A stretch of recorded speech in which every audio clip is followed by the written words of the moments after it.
来关心今年伫亚洲上强的风台摩羯是即几天扫对东南亚，对越南到泰国灾情拢真严重。伫越南已经有超过200人死亡，因为伫泰国北部的清莱省嘛有9个人因为做大水死亡，共有22000户受影响。气象单位就表示，风台加上当地即马是雨季，做大水的灾情即马水消透袂离，灾情会一直延续到后礼拜。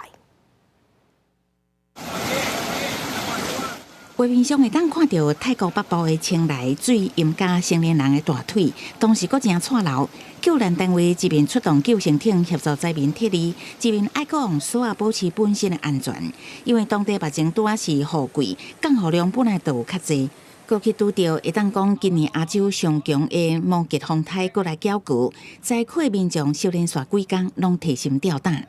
บางตีกำแพงของพังบางบ้านก็น้ำท่วมค่ะนี่บางหลังนี่บ้าน2 ชั้นนี่เกือบจะมิดก็มีบางคนนี่ขึ้นมาอยู่บนหลังคาก็มีเจ้าตัวเนี้ยแต่ว่าตอนนี้น้ำตอนนี้ก็ขึ้นมาเรื่อยๆเพราะว่าเจ้ามาอยู่นี่เป็น30 ปีนี่ก็ครั้งแรกเหมือนกันนะนี่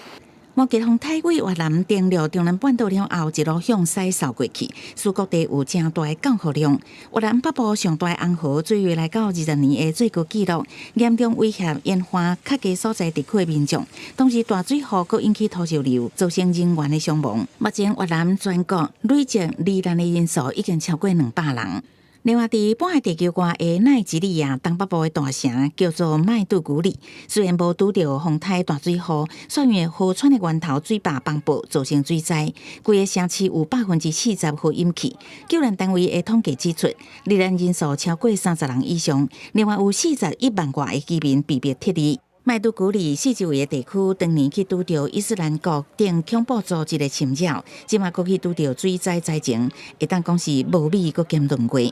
公司新闻，气家人编译。